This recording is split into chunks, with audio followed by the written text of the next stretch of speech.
यो भूतं च भव्यं च सर्वं यश्चाधितिष्ठति स्वर्यस्य च कैवलं तस्मै ज्येष्ठाय ब्रह्मणे नमः। तस्मै ज्येष्ठाय ब्रह्मणे नमः।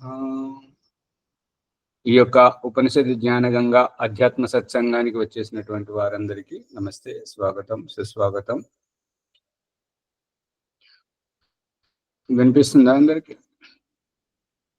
వినిపిస్తుంది ఆచార్య. ఓం వినిపిస్తుంది. ఏమైనా సందేహాలు ఉంటే అడగండి.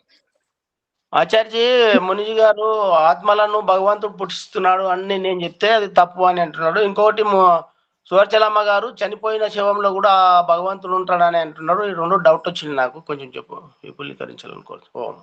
ముని గారు ఏమన్నారు? ఆత్మలను భగవంతుడు సృష్టిస్తాడు అని నేను అంటే కాదు అని అన్నాడు. ఆత్మలు అవంతకవే ఉంటాయి అని అంటున్నాడు.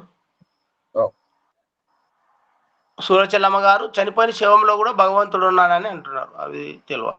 సరే, భీమరావు గారు, నేను అని అనేటువంటి చెప్పేటువంటి భాష సరైనటువంటిది కాదు. నేను మూలాధారంలో ఉంటాను అనేటువంటి భాష సరైనటువంటిది కాదు. అక్కడ దేవుడు చెప్తున్నాడు, పాదాభ్యాం జంగాభ్యాం విశిరాజ ప్రతిష్ఠిత. ప్రతిష్ఠిత, నువ్వు ప్రతిష్ఠితమై ఉన్నావు, అక్కడ ఉన్నావు అనేటువంటిది వేదమంత్ర ప్రమాణం. మరొక మంత్రంలో, మరొక సందర్భంలో పురుషం వసానః పురుషం వసానః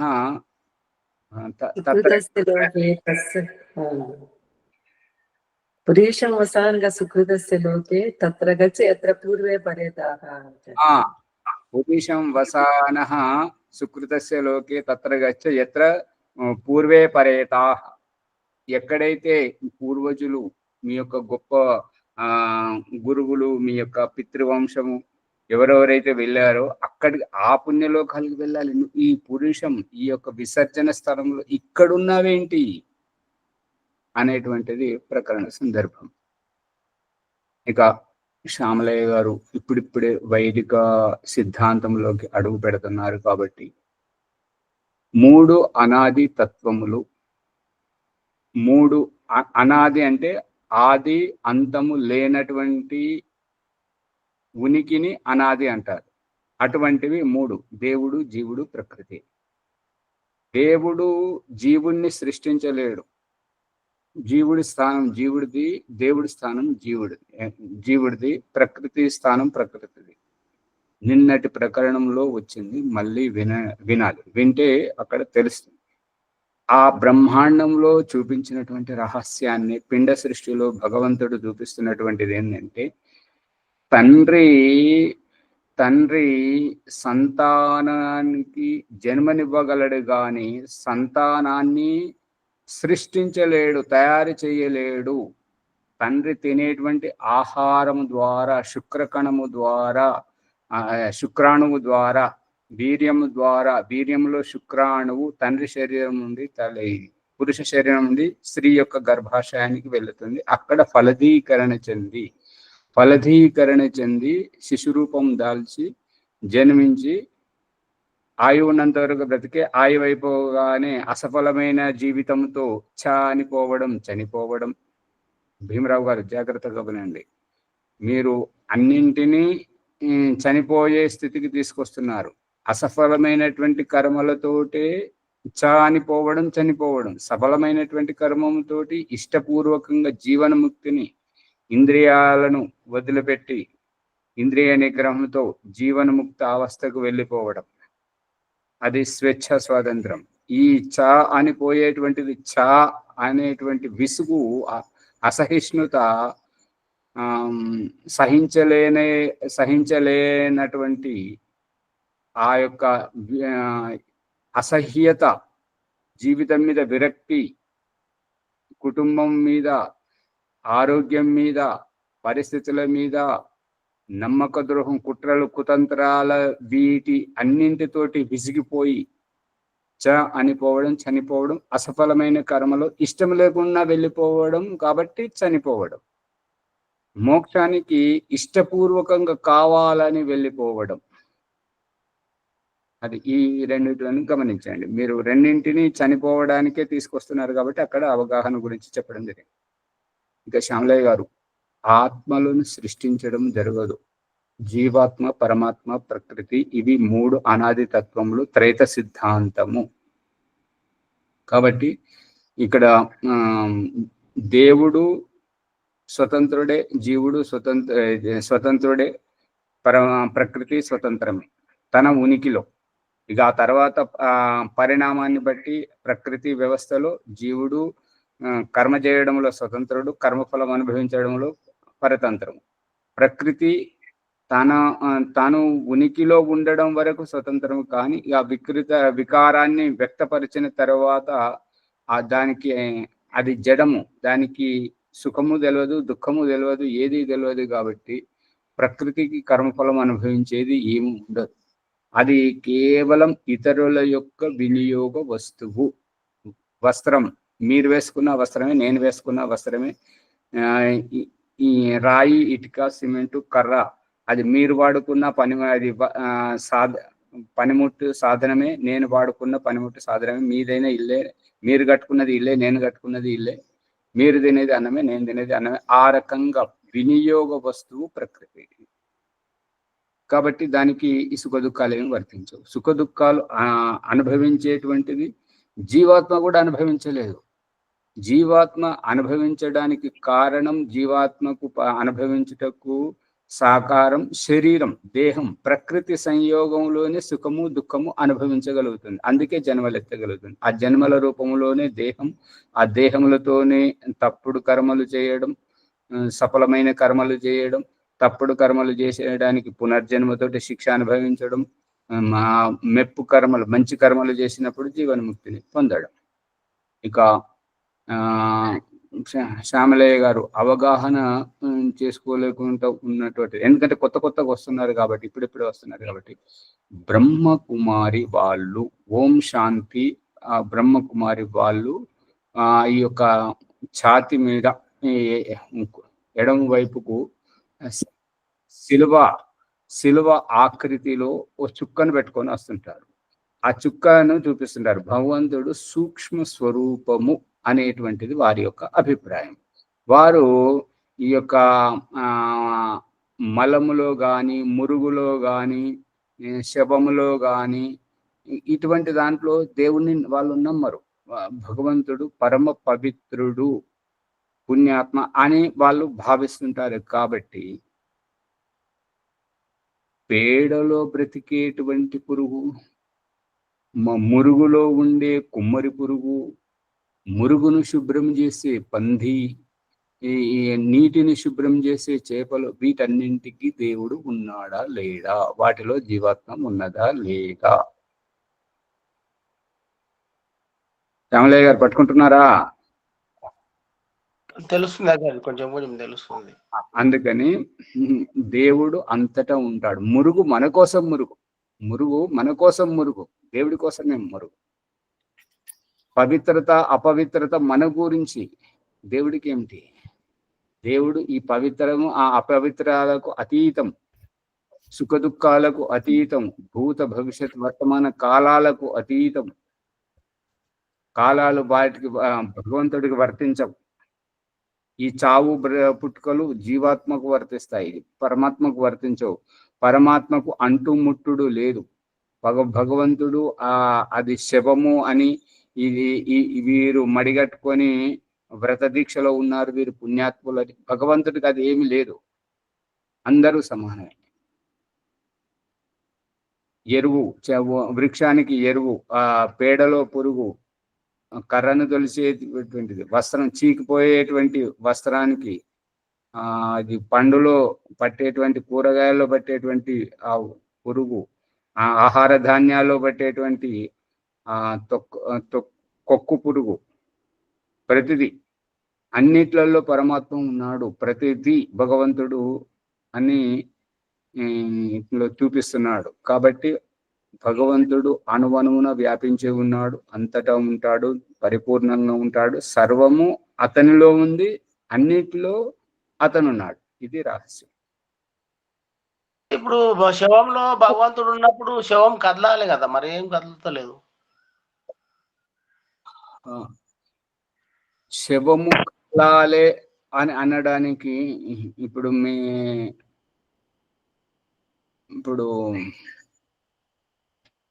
రాళ్ళల్లో దేవుడు ఉన్నాడా, చెట్లల్లో దేవుడు ఉన్నాడా, ఈ యొక్క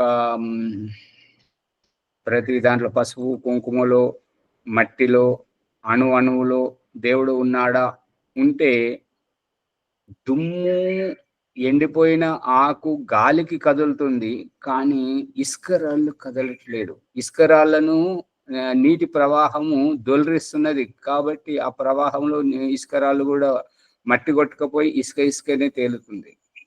ఇక ఈ పెద్ద పెద్ద కొండ ప్రాంతాలలో ఆ కొండ చర్యలు విరిగి పడడం అవన్నీ చేస్తున్నప్పుడు ఆ కదలడాన్ని మీరు జీవాత్మ ఉండడం, జీవం ఉండడం అని అంటున్నారా?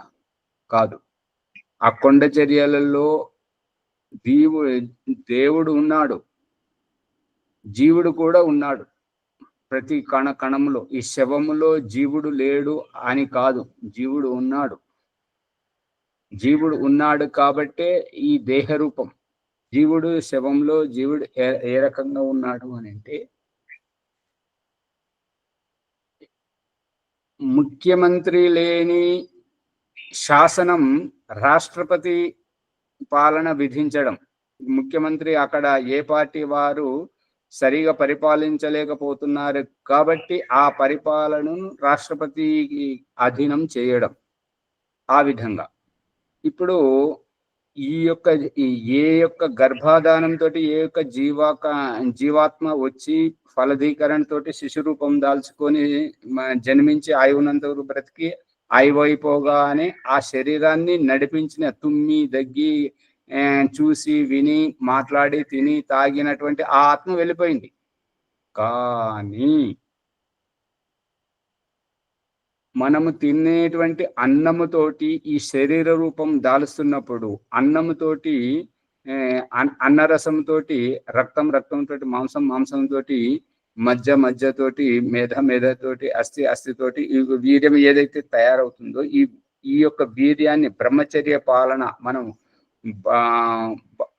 బాహ్య కుంభకం, ఉద్గీతం ఇవి చేసేటప్పుడు మనం తిన్నటువంటి ఊర్జ శక్తి, తిన్నటువంటి అన్నంతో తయారయ్యే ఊర్జ శక్తి, ఎనర్జీ ఈ వీర్యకోశంలో ప్రొస్టేట్ గ్రంథిలో ఏకత్రితమవుతుందో ఈ బాహ్య కుంభకంతో శరీరంలో ఇమిడిపోతుంది.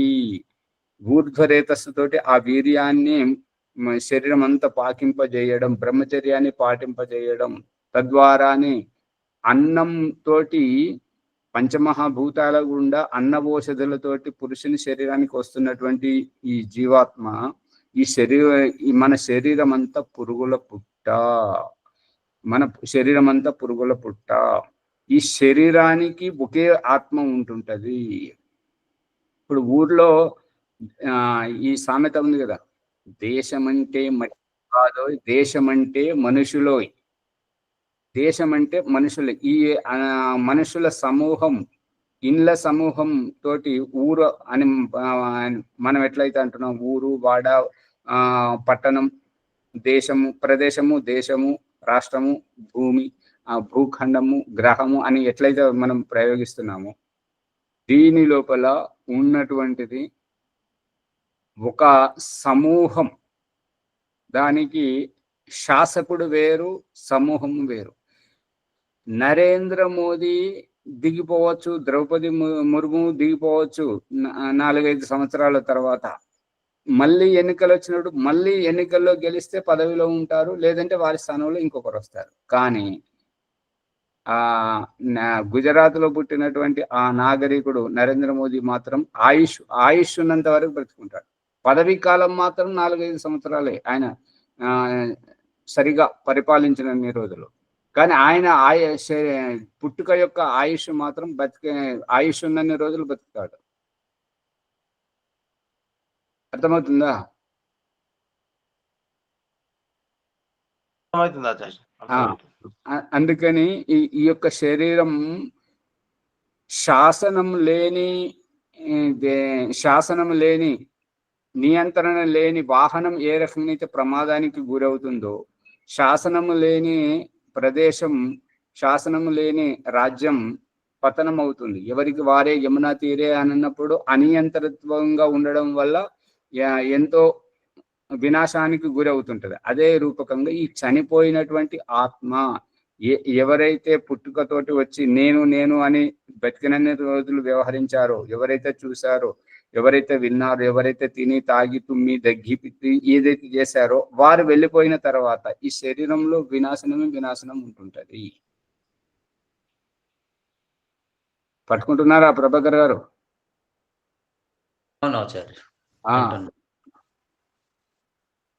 ఇంకా అందుకని ఈ యొక్క శరీరంలో ఆత్మలు ఉంటే ఆ ఆత్మలు ఎందుకు అని అంటే ఆ ఆత్మకు సుఖము తెలియదు, దుఃఖము తెలియదు, ఏది లేదు సహకరించడానికి. ఇప్పుడు ఎవరైతే ఓటేసి ఏ నాయకుడిని అయితే గెలిపించారో అతడు పదవీ కాలంలో ఉండి శాసనం మంచిగా చేశాడు, అతని పదవీ కాలం అయిపోయింది, అతను మాత్రమే దిగిపోయాడు. కానీ ఆ పార్టీలో ఉన్నటువంటి వారు, అతనికి ఓట్లు వేసినటువంటి వారి పరిస్థితి ఏంటి? ఆ విధంగా. అందుకని శాసనం లేనటువంటి, నాయకుడు లేనటువంటి పార్టీ, సంఘటన, గ్రూపు, సంస్థ ఏదైనా కూడా నాయకత్వం లేనటువంటిది అది విచ్ఛిన్నం అవుతుంటాయి. చెప్పండి భీమరావు గారు.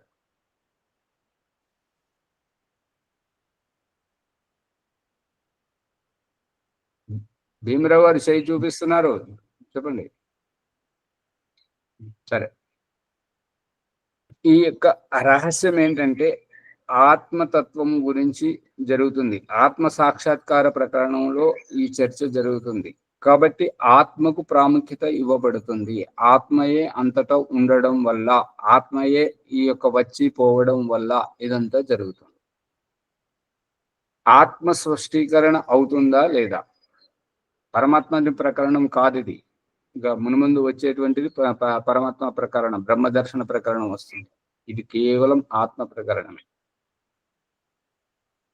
భీమరావు గారు చెప్పండి.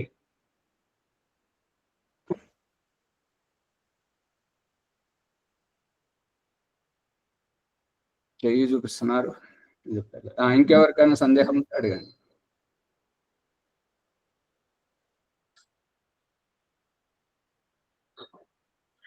ఈ యొక్క తేనుపులు ఎవరికి వస్తున్నాయి, ఎవరు వ్యక్తపరుస్తున్నారు తేనుపులను? వాంతికి చేసేది ఎవరు? స్త్రీత్వమా, పురుషత్వమా, నపుంసకత్వమా? జీవాత్మ.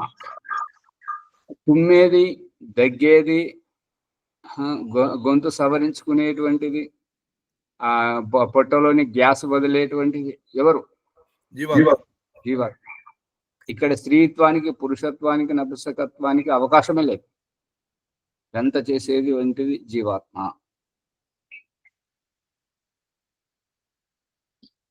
సుఖమైన, దుఃఖమైన, ఏడ్చేదైనా, నవ్వేదైనా, అలిగేదైనా, ఏకపోసేదైనా, కుట్రలు చేసేదైనా, కుట్రల్లో సతమతమయ్యేదైనా అన్ని ఆత్మనే.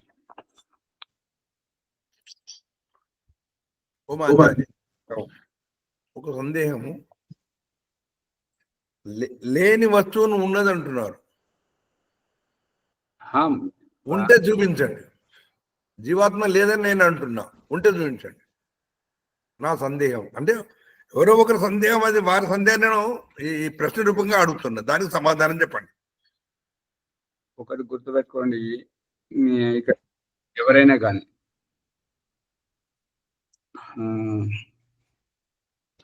వారికి ఆకలి అవుతుంది కాబట్టి అన్నం పెట్టండి, వారికి దెబ్బ తగిలింది కాబట్టి పట్టి కట్టండి. వారికి ఎవరికి అయిందని మనకెందుకు? మనకు కావాల్సింది మనం చేసుకుంటాం. సమాధానం అని చెప్పాలి కదా. ప్రశ్న అలా అడగండి, ప్రశ్న అడగండి, అలాగే ప్రశ్న సమాధానం. అంటే ఎవరో అని అది వదిలేయండి. జీవాత్మ ఉన్నదా లేదా అనే అంటే జీవం పోసుకునేటువంటిది జీవాత్మ. జీవం ఎలా పోసుకుంటున్నది అని అంటే ప్రకృతి సంయోగంలోకి రావడం, ఇంద్రియాలను అపేక్షించడం, పంచమహాభూతాలతో సమావిష్టమై పంచమహాభూతాల్లోనే ఇమిడి ఉండడం, దేహధారణ చేయడం, దేహంతో సైతం వ్యావహారికంగా పంచమహాభూతాలకే అంతర్గతంగా ఉండడం, చివరికి ఈ దేహాన్ని విడిచిపెట్టి వెళ్ళిపోయినప్పుడు దేహం నిర్జీవంగా పడి ఉండడం. దేహంలో ఉన్నప్పుడు మాట్లాడడం, ప్రతిదానికి నేను నాది అనేటువంటి ప్రత్యేకత కోసం పాకులాడడం, సుఖము దుఃఖము ఆనందము ఉత్సాహము వీటన్నిటి కోసం ప్రయాసపడడం. అది వెళ్ళిపోయినప్పుడు శరీరం నిర్జీవంగా పడిపోవడం, శిథిలమైపోవడం, కుళ్ళిపోవడం, పాడైపోవడం, వినాశనం అవ్వడం. వాహనం కనిపెట్టి దాన్ని నడిపించేటువంటి వ్యక్తి వాడుకునేటప్పుడు వాహనం నడవడం, వాహనాన్ని గమ్యం చేరుకున్న తర్వాత వాహనం నుండి నడిపించే అతను వాహనాన్ని ఆపేసి వెళ్ళిపోవడం, నడిపే అతను లేనప్పుడు వాహనం ఏ రకంగానైతే చైతన్యహీనం, కదలిక లేకుండా నిలబడిపోతుందో, నిలబడ్డ వాహనం నిలబడ్డ దగ్గరే తుప్పుపట్టి పాడైపోతుందో, అదే విధంగా ఈ యొక్క ఆత్మ లేని శరీరం, ఆత్మ శరీరంలో ఉన్నప్పుడే గర్భంలో కాదు, ఈ యొక్క ఆత్మ అన్నములో ఉన్నప్పుడే శుక్రముగా ఎదగడం. శుక్రకణములో స్పామతత్వం, జీవాత్మతత్వం, శుక్రాణుతత్వం. ఆ శుక్రాణువుగా వచ్చినటువంటి ఆత్మ గర్భంలోకి వస్తేనే పిండము ఫలదీకరణ చెందుతుంది అని చెప్పేసి మనం ఎన్నో ఎపిసోడ్లలో చెప్పుకున్నాం. జీవాత్మ లేని గర్భం మొట్టమొదట ఎదిగినట్టు కనిపిస్తుంది, కానీ తర్వాత అది అసఫలమైపోతుంది, అవిసిపోతుంది, కుళ్ళిపోతుంది. జీవాత్మ ఉన్నట్టు కదలికతోటి తల్లికి ఆ యొక్క స్పర్శ ఇస్తూ, చైతన్యాన్ని ఇస్తూ, సీమంతోనైన సంస్కారం తర్వాత కదలికలతోటి కాళ్ళతో తన్నుతున్నటువంటి, హృదయం కొట్టుకున్నటువంటి దాంతో గర్భంలో ఉన్నటువంటి పిండం యొక్క హృదయ కదలికతోటి దౌహృదిని ఒక హృదయమేమో గర్భిణి యొక్క హృదయము, ఇక రెండవది హృదయమేమో గర్భస్థ శిశువు యొక్క హృదయము. ఆ గర్భస్థ శిశువు హృదయాన్ని పరీక్షణ చేసి ఛిద్రం పడ్డప్పుడు గర్భంలోనే ఆపరేషన్ చేసినటువంటి సంఘటనలు టీవీలలో వచ్చాయి, మీరు చూసే ఉండొచ్చు, పేపర్లలో కూడా వచ్చింది. పుట్టినటువంటి శిశువుకు ఆ రక్త మాంసాలు ఉండడం, బిడ్డ అడ్డం తిరిగినప్పుడు తల్లికే ప్రాణగండం వస్తుంటుంటది. ఆ గర్భం పెరగడం జీవాత్మ ఉండడం వల్లనే. తల్లికి అన్నపానీయాలు అందకపోవడం వల్ల, ఉమ్మ నీరు సరిగా లేకపోవడం వల్ల చచ్చిపోవడం, జీవాత్మ ఉంటేనే చచ్చిపోవడం అంటే ఫలదీకరణకు విఘ్నం కలగడం. ఇప్పుడు చెట్టు మీద కాత కాసి అది అక్కడికక్కడే ఎండిపోతుంటాయి, గమనించే ఉండొచ్చు. ఆనగ చెట్టు మీద కానీ జామ చెట్టు, ఏ చెట్టు మీద అయినా సరే దానికి జీవం అందట్లేదు, పోషణ అందట్లేదు, కారణం ఆ విధంగా అది చచ్చిపోవడం జరుగుతుంటది. ఫలదీకరణ చెందినటువంటి శిశువుగా జన్మించి ఆయువున్నంత బ్రతికి ఆయువైపోగానే అని వెళ్ళిపోవడం, చనిపోవడం. గర్భంలోకి జీవాత్మ రాకపోవడం ఒక కారణం, అక్కడ మాంసముద్దగానే తయారవుతుంది. అనేక లెక్కలేనన్ని జీవాత్మలు రావడం వల్ల గాంధారికి మాంసం ముద్దగా అన్ని ముఖాలతో పుడితే ఆ ముఖాలను విడివిడి చేసి టెస్ట్ ట్యూబ్ బేబీ తోటి కౌరవులు పుట్టారు. ఇక కవలలతోటి మొదలుకొని నలుగురు 5, 12 మంది వరకు కన్నటువంటి వాళ్ళను విదేశీయులు వాళ్ళ గిన్నిస్ బుక్ లో పేరెక్కించుకోవాలని చెప్పేసి 12 మంది సంతానం కన్నటువంటి వారిని చూస్తాం. ఇదంతా జీవాత్మల తోటి రాక వల్లనే జరుగుతుంది. జీవాత్మ లేకపోతే పిండము ఫలదీకరణ జరగదు, ఆ యొక్క అభివ్యక్తీకరణ అనేటువంటిది జరగదు. ఈ యొక్క గాంధారి గర్భంలో 100 ముఖాలు ఆ యొక్క దానికి మాంసం ముద్దకు. ఈ యొక్క రహస్యము ఆలుగడ్డకు ఎన్ని కన్నులైతే ఉంటాయో అన్ని ముక్కలు చేసి పాతి పెడితే అన్ని మొలకలు వస్తాయి. మళ్ళీ ఇంకా వేరే దేనికి రావు. చూడండి, ఉల్లిగడ్డకు రాదు, ఉల్లిగడ్డకు ఒకటే మొలక వస్తుంటది, ఎల్లిగడ్డకు ఒకటే మొలక వస్తుంటది. కానీ ఈ ఆలుగడ్డకు మాత్రం ఎన్ని ముఖాలు ఉంటాయో అన్ని మొలకలు వస్తాయి. ఇది కాదు. కాబట్టి జీవాత్మ ఉండడం వల్లనే ఈ యొక్క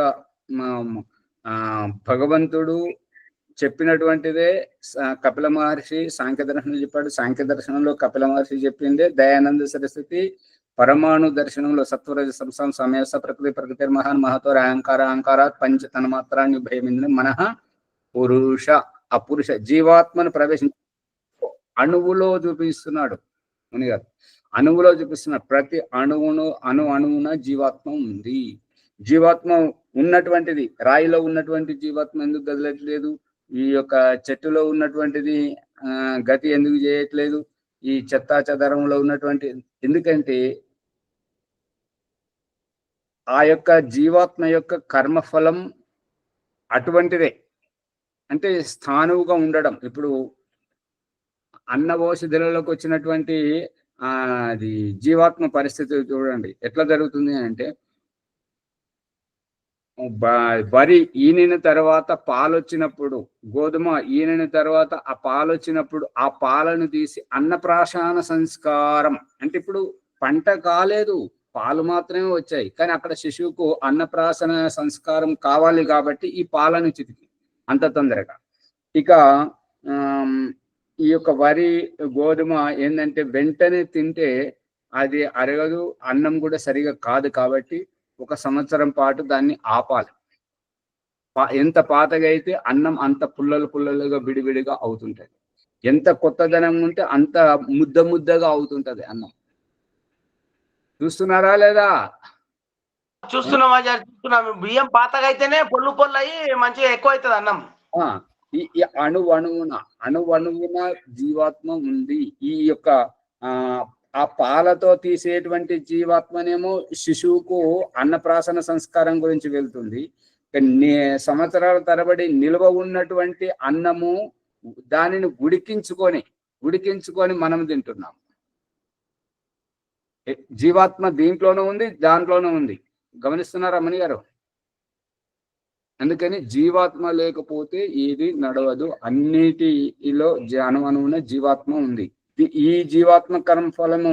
అందుకే బృహదారణ్య ఉపనిషత్తులో ప్రకరణానుసారంగా వచ్చింది ఏంటంటే, ఈ యొక్క చనిపోయినటువంటి జీవాత్మ మళ్ళీ ఎంతసేపట్లో జన్మనిస్తుంది, ఎంత కాలానికి జన్మనిస్తుంది అని అన్నదానికి ఏం చెప్తున్నానంటే, ఎవరివైతే తీక్ష్ణంగా ఉంటాయో కర్మలు, అటువంటి జీవాత్మకు ఒక గడ్డి చిలుక తన పాదము తీసి పాదము పెట్టేంత సమయానికి ఇంకొక జన్మలోకి వెళ్ళిపోతుంటది. ఇప్పుడు ఇది మన వ్యావహారికంగా చూస్తే ఏంటంటే, ఒక్కొక్కసారి బస్సు కానీ రైలు కానీ మనము అక్కడికి స్టేషన్కి వెళ్ళేసరికి ఏంటంటే అది కదులుతూ ఉంటుంటే అది మనం ఇట్లా కదులుతున్న దాంట్లో ఎక్కుతుంటాం, అందుతుంటది.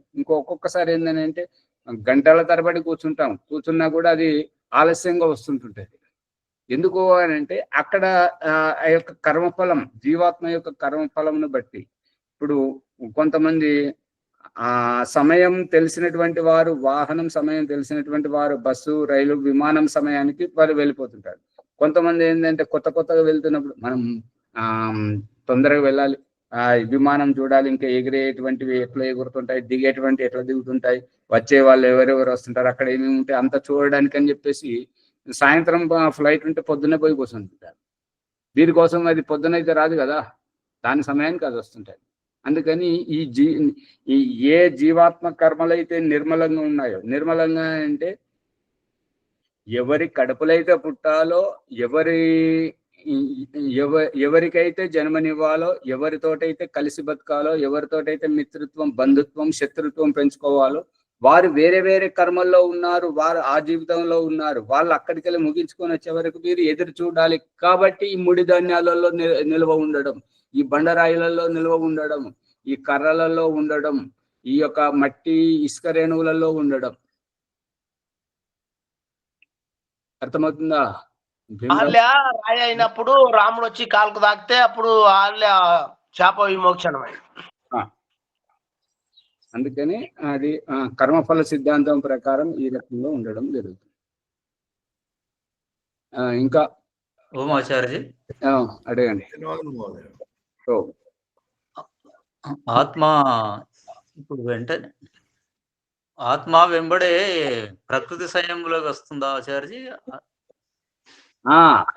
ఈ ప్రశ్న ఏంటంటే ఆ బృహదారణ్యకోపనిషత్తు ప్రకరణంలో ఇప్పుడు విడుదలైన ఆత్మ వెంటనే ప్రకృతి సంయోగంలోకి వస్తుందా లేక చాలా కాలం?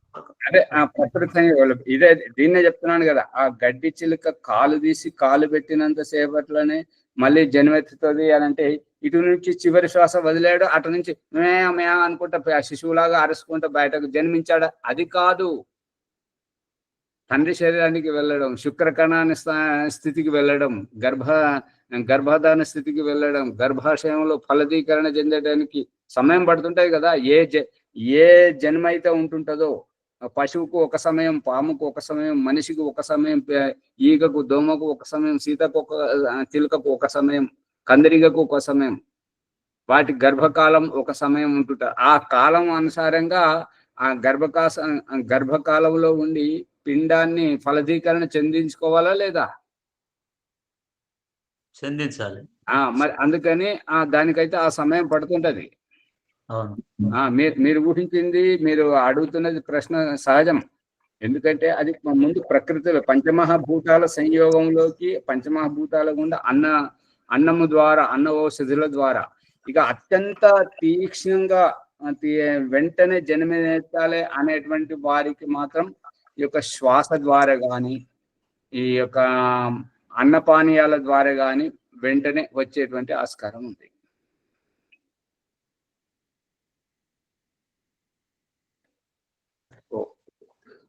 అందుకని ఇదంతా పంట చేనుల మనము విత్తనాలు వేస్తాం. కొన్ని విత్తనాలు భూమి మీద వాడి అవి మొలకెత్తాయి. కొన్ని ఏమో కరెక్ట్ వాటికి మన్ను అంత కరెక్ట్ ఉన్నప్పుడు సూర్యాసం తగినప్పుడు అవి మొలకెత్తుతాయి. కొన్ని ఏమో వేస్ట్ పోతాయి. అవి వేస్ట్ పోయినాయి అంటే వాటికి కర్మ లేదా అన్నట్లు ఆచార్య. అంటే ఇప్పుడు దయానంద సరస్వతి ఈ రహస్యాన్ని 2వ సముల్లాసంలో చెప్తుంటాడు. విత్తనము ఉత్తమమైంది ఎంచుకుంటున్నారు, కానీ భూమి సౌడు భూమి. సౌడు భూమిలో ఎంత ఉత్తమమైన నాణ్యమైన విత్తనం నాటితే ఏం ప్రయోజనం? భూమి చాలా పుష్కలమైంది, మంచి ఎరువుతోటి ఉన్నది, ఎర్ర భూమి మంచిగా ఉన్నది.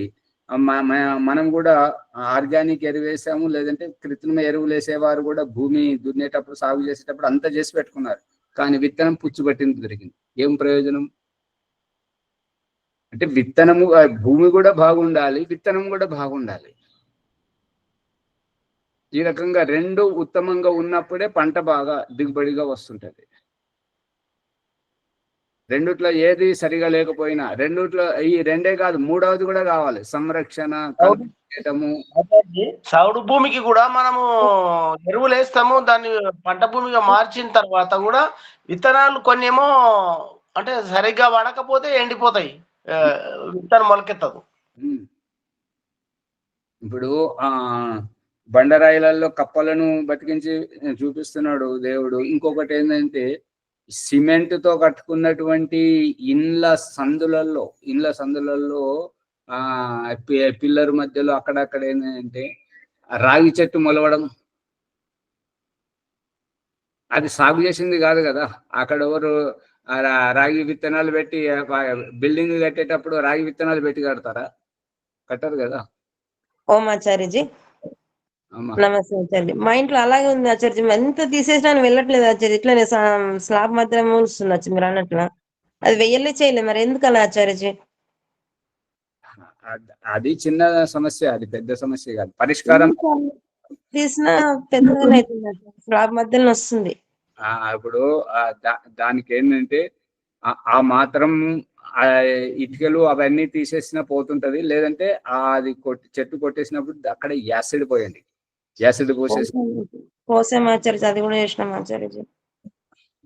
లేదంటే ఆ మాత్రం ఆ గోడ తీసేసి అది తీసేసి మళ్ళీ పెట్టుకుంటే అయిపోతుంది. వేర్లతో సహా పోతేనే పోతుంది ఆచార్య. వేర్లు పోవాల్సి వస్తుంది. వేర్లు అదే దాని బీజము ఏదో ఒకటి ఉంటది, అది లేకపోతే వేరు ఉండడం వల్ల మళ్ళీ చిగురిస్తుంటది రాగిదానికి. వేరే మళ్ళీ వస్తుంటది అది. ఆచార్య తల్లి వేరు పోవాలి. ఒకటి గుర్తుపెట్టుకోండి, ఈ యొక్క వృక్ష జాతి ఇగురు పెట్టడానికి అక్కడ మట్టి అందుతుంది, నీరు అందుతుంది, అది గుర్తుపెట్టుకోండి. సలాకల మధ్య ఇగురు పెట్టదు, సిమెంట్ మధ్యలో ఇగురు పెట్టదు, రాళ్ల మధ్యలో ఇగురు పెట్టదు. ఇగురు పెడుతుందా? రాయికి మధ్య మట్టి ఉండాలి, అక్కడ నీటి చుక్క పడాలి, అప్పుడే అది ఎగురు పెడుతుంది. అంతే. మరి అది రాకుండా చూడండి, లేదంటే ఆ గోడను తీసేస్తే అయిపోయి మళ్ళీ పెట్టుకుంటే అయిపోతుంది. పక్షుల ద్వారా ఆచార్య విత్తనాలు పక్షుల ద్వారా వ్యాపిస్తుంటాయి. పక్షికి కూర్చోవడానికి మీరు అక్కడ ఏర్పాటు చేశారు.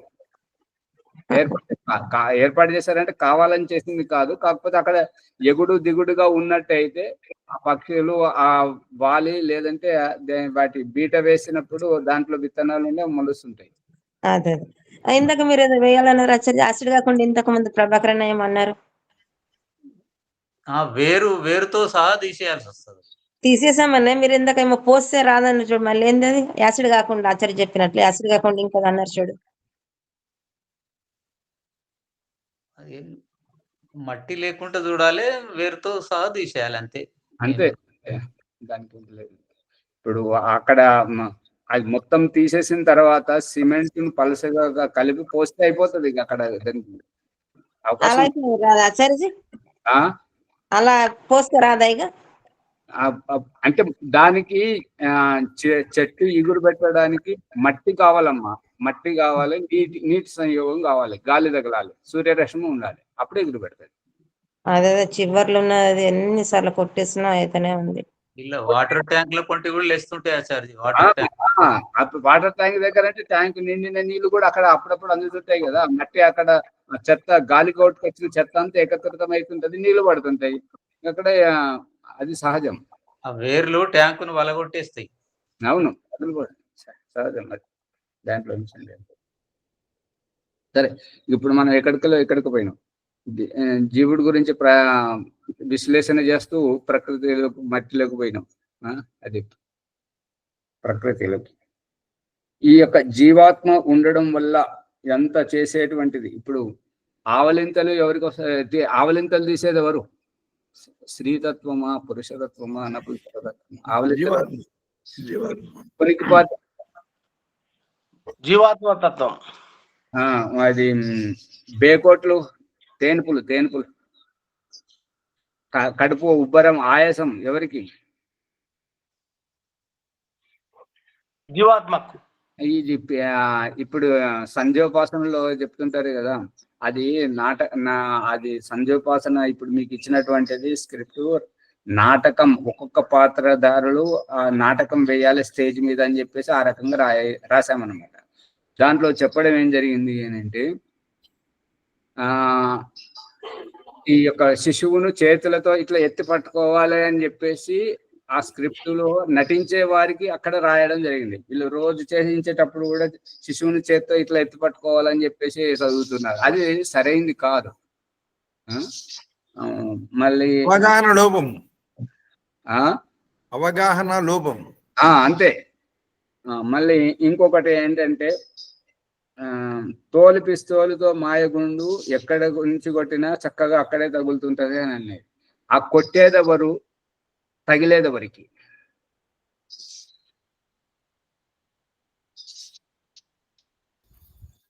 ఆత్మకే ఆచార్యం. ఆత్మనే. కొట్టడం ఏంటి అంటే గ్యాస్ అది అపాన వాయువు వదలడం, కొట్టడం. ఎక్కడి నుంచి కొట్టినా ఎలా కొట్టినా కూడా చక్కగా తగిలేది ముక్కు నుండి వాసన వస్తుంటది కదా, అక్కడ తగులుతుంది అనేది. ఎవరికి వస్తున్నది వాసన? అతను జీవాత్మకే. మిగతా వాళ్ళంతా నిద్రపోతున్నారా? అవి ముని గారు ఒకరే చెప్తున్నారు, మిగతా వాళ్ళు ఏం చేస్తున్నారు? బాలరాజు గారు ఏమిది కునికిపాట్లు పడుతున్నారు? ఏం లేదు సార్. అర్థమైతే లేదా? అర్థమైంది సార్. ఇప్పుడు ఇది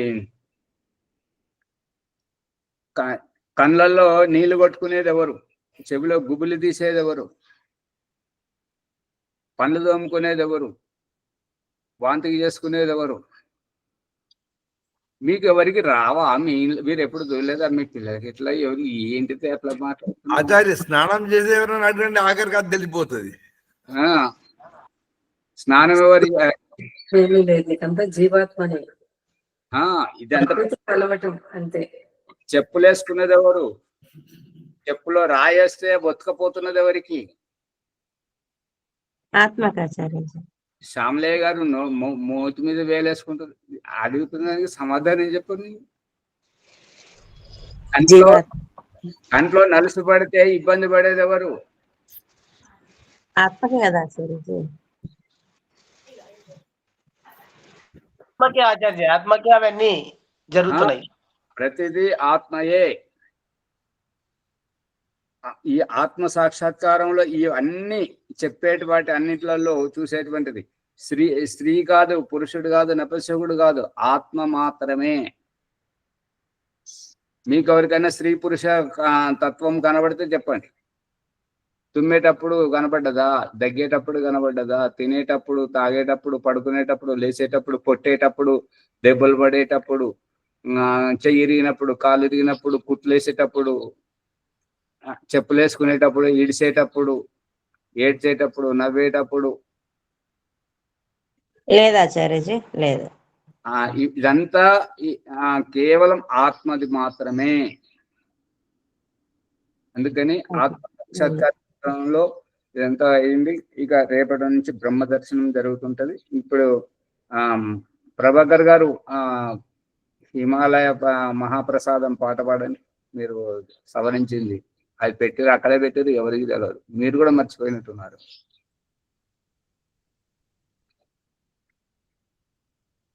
మ్యూట్ లో ఉన్నారు. ఆ పాటను అభ్యాసం చేయలేను ఆచార్య.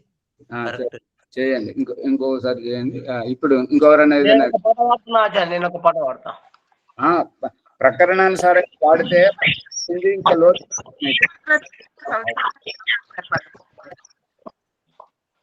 వదలికు మార్గము వర్గంబున వర్తిల్లుచుండవి ఓ మనసు అని పాట. కాదు, అది పాడాలంటే అందులో పాడేదెవరు, మనసు ఎవరు? పాడేది ఆత్మ, మనసు. పాడేది ఆత్మనే. తన మనసుకు తాను చెప్పుకుంటున్నాడు అంటే ఆత్మ గురించి. ఆత్మ గురించి, అందుకోసమే. వదలికు మార్గము వర మార్గంబున వర్తిల్లుచుండవెవో మనసా. వదలికు మార్గము వర మార్గంబున వర్తిల్లుచుండవెవో మనసా. సదమల భక్తిని స్వామిని గొలుచుచు సౌఖ్యములందవెవో మనసా. సదమల భక్తిని స్వామిని గొలుచుచు సౌఖ్యములందవెవో మనసా. పరుల సుఖమును పాటించు భూమి, పరుల సుఖమునే పాటించు భూమి, పనులు నరింపవెవో మనసా. దురిత దవాగ్ని దూకుచుదారున దుఃఖములందకెవో మనసా. దురిత దవాగ్ని దూకుచుదారున దుఃఖములందకెవో మనసా. వదలికు మార్గము వర మార్గంబున వర్తిల్లుచుండవెవో మనసా. సదమల భక్తిని స్వామిని గొలుచుచు సౌఖ్యములందవెవో మనసా. సత్యమే సర్వాశ్రేయస్కరమని, సత్యమే శ్రేయస్కరమని సతతమెరుంగవెవో మనుసా. సత్యవ్రతమును సలిపెడునప్పుడే శౌర్యము చూపవెవో మనుసా. సత్యవ్రతమును సలిపెడునప్పుడే శౌర్యము చూపవేవో మనసా. వదలికు మార్గము వర మార్గంబున వర్తిల్లుచుండవెవో మనుసా. సదమల భక్తిని స్వామిని గొలుచుచు సౌఖ్యములందవెవో మనుసా. న్యాయమే స్వర్గ ప్రాయము జగతిని, న్యాయమే స్వర్గ ప్రాయము జగతిని నమ్ము దృఢముగో మనుసా. న్యాయమే స్వర్గ ప్రాయము జగతిని నమ్ము దృఢముగవో మనుసా. న్యాయము దప్పిన నరకంబు భువి, న్యాయము దప్పిన నరకంబు భువి నాడే మారునే ఓ మనుసా. న్యాయము తప్పిన నరకంబు భువి నాడే మారునే ఓ మనుసా. వదలికు మార్గము వర మార్గంబున వర్తిల్లుచుండవెవో మనుసా. సదమల భక్తిని స్వామిని గొలుచుచు సౌఖ్యములందవెవో మనుసా. సుగుణరత్నముల సొంపుగా దాలిచి, సుగుణరత్నముల సొంపుగా దాలిచి శోభిల్లుచుందవెవో మనుసా. అగణిత గుణరత్నకరుడగు పరమాత్మయ శరణము వినో మనుసా. వదలికు మార్గము వర మార్గంబున వర్తిల్లుచుండవెవో మనసా.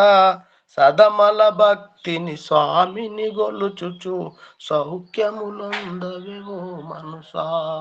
సదమల భక్తిని స్వామిని గొలుచుచు సౌఖ్యములందవెవో మనసా. సర్వజ్ఞ నమనమా. అవకాశం ఇచ్చినందుకు ధన్యవాదాలు. ఇది ఈ పాట ఈ సందర్భంది కాదు, వేరే సందర్భంలో. ఇప్పుడు ఇక్కడ పాడాల్సింది ఏంటంటే, ఏ చోట నేనేమి చేసినా కానీ ఎన్నెన్ని జన్మలు తిరిగి ఈ జన్మకు వస్తేవో ఇటువంటిది కానీ ఇంకా ఆ భాగ్యలక్ష్మి గారు పాడుతుంటారు. అటువంటి ఈ ప్రకారానికి అనుసారంగా చాలా లోతుగా తీసుకెళ్తాయి, ఆలోచింపజేస్తుంటాయి. ఓ మాజారి, ఒక చిన్న సందేహం. అది సమయం లేదు, ఇప్పుడు సమయం ఉంటే చెప్పండి, లేకపోతే రేపు చెప్పండి. ఏంటంటే, ఈ శరీరంలో ఉన్న జీవాత్మ చా అని వెళ్ళిపోయిన తర్వాత మిగతా శరీరం అంతా పురుగులు పుట్ట అన్నారు. మిగతా ఆత్మలు ఎట్లా పోతాయి, ఎప్పుడు పోతాయి? అదిగా ఇప్పుడు సమయం అయిపోయింది కాబట్టి అది మళ్ళీ రేపు అడిగింది. తర్వాత ప్రతి వారు కూడా మనసు గురించే చెప్తున్నారు కదా. మనసును దాటి ఆత్మ దగ్గర పోతున్నారు. ప్రతి పాటలో మనసు మీదనే చెప్తున్నారు. అంటే అది పాడేవారి దోషం కాదు స్వామి. ఆ గేయం రచన చేసినటువంటి వ్యక్తి అర్థం చేసుకున్నది అది తన భావానికి అర్థం చేసుకున్నాడు. ఆ రచయిత అంతవరకే అర్థం చేసుకున్నాడు. వారు రచన చేసింది, వీరు పాడారు, వీరు తప్పు కాదు, అది వారు అంతే రచయిత. ధన్యవాదములు ఆచార్య ఓంప్రకాష్ గారికి.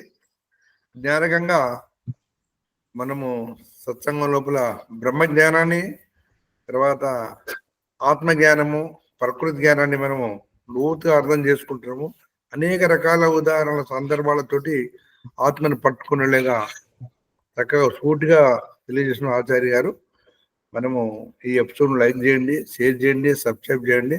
పక్కన ఉండే గంట సింబల్ని గట్టిగా నొక్కండి. 1-2 సార్లు వినండి ప్రార్థన. ఈరోజు వైదిక సంధ్యోపాసన ఎవరమ్మా? పుష్పమ్మ గారు. శనివారం మరి విజయలక్ష్మి గారు ఉండేది, వారు లేరు. మిగతా వారి స్థానంలో ఎవరు చెప్తున్నారు? ఈరోజు విజయదుర్గమ్మ గారిది. విజయదుర్గమ్మ గారు వారు కూడా లేరు కదా. అంటే మీరు భాగ్యలక్ష్మి గారు చేయించండి. అమ్మ భాగ్యలక్ష్మి గారు చేపిస్తారా?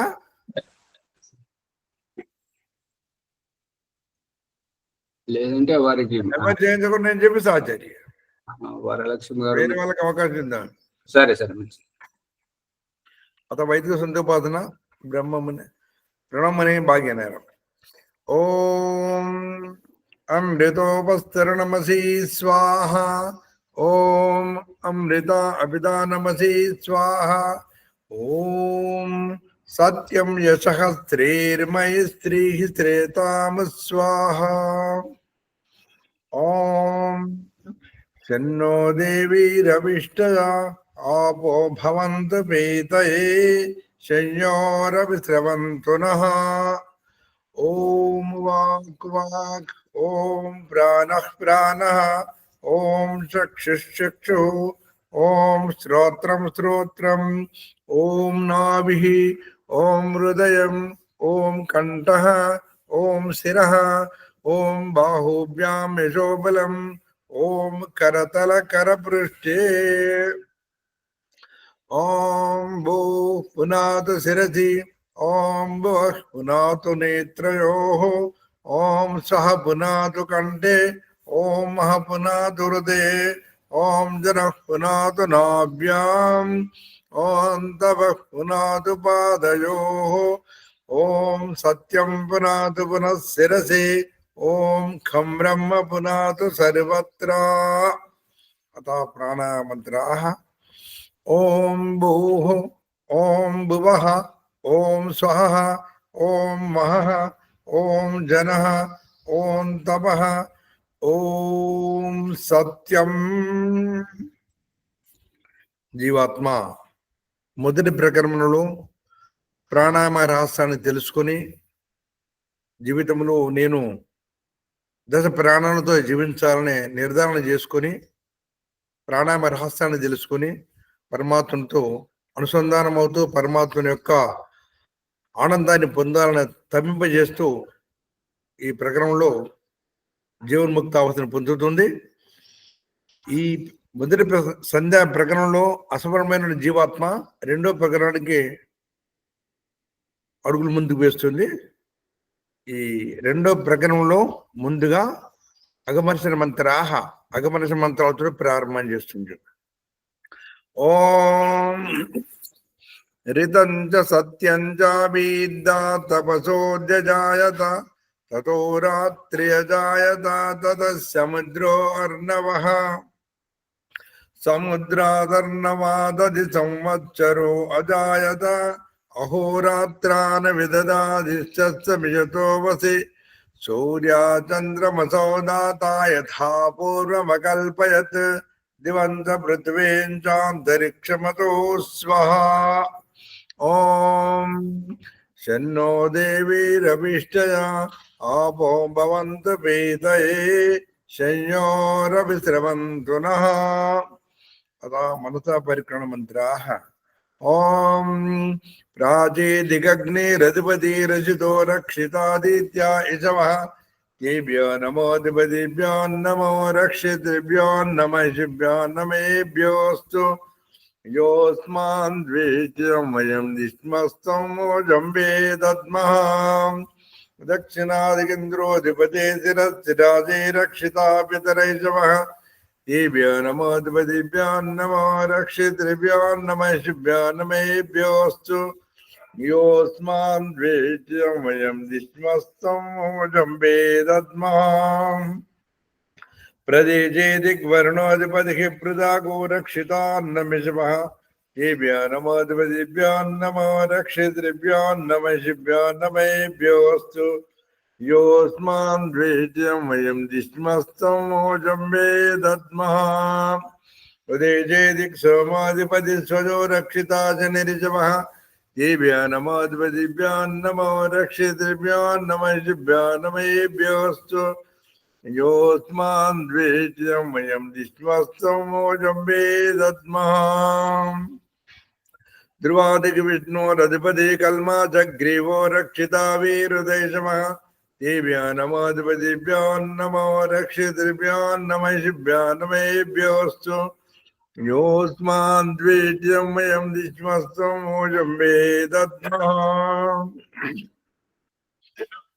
మనసా పరిక్రమణ మంత్రాల ద్వారా పరమాత్ముడు నన్ను సర్వవేళ సర్వకాల సర్వావస్థల్లో రక్షిస్తున్నాడని లోతుగా అర్థం చేసుకున్న జీవాత్మ ఇంకా పరమాత్మని ఆనందాన్ని పొందాలనే తపనతోటి ఉపస్థాన మంత్రాలతో అడుగులు ముందుకేస్తుంది.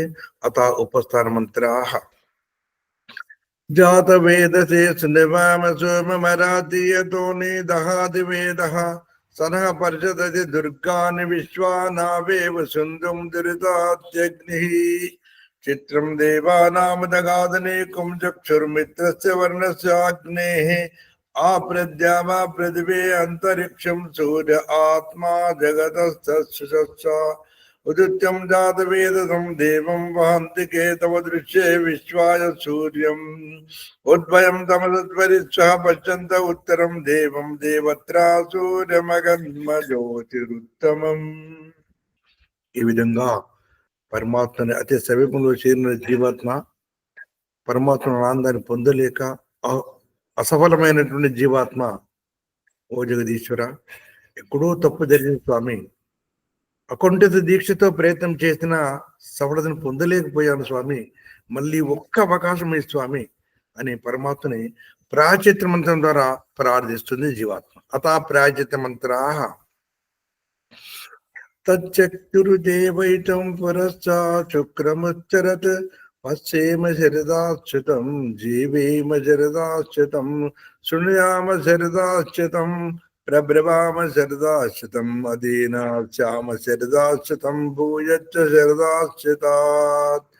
ఓం శన్నో దేవీరభిష్టదాపో భవంతు పీతయే శన్యోరవిశవంతు నః. ఓం భూర్భువస్వః తత్సవితుర్వరేణ్యం భర్గో దేవస్య ధీమహి ధియో యో నః ప్రచోదయాత్. ఓ పరమేశ్వర, నీ అనంత కృపణ మేమునర్చిన జప ఉపాసనాది కర్మముల మూలమున ధర్మ అర్థ కామ మోక్షములనేది చతుర్విధ పురుషార్థములను వెంటనే ఈ జన్మలోనే మాకు సిద్ధించినట్లు అనుగ్రహింపము స్వామి. అథా నమస్కార మంత్రాః. ఓం నమః శంభవాయ చ మయోభవాయ చ నమః శంకరాయ చ మయస్కరాయ చ నమః శివాయ చ శివతరాయ చ. ఓం శన్నో దేవీరవిష్టయా ఆపో భవంతు పీతయే శన్యోరవిశ్రవంతు నః. ఇది వైదిక శుద్ధోపాసన ప్రణవముని భాగ్యనగరము. అత శాంతి మంత్రం.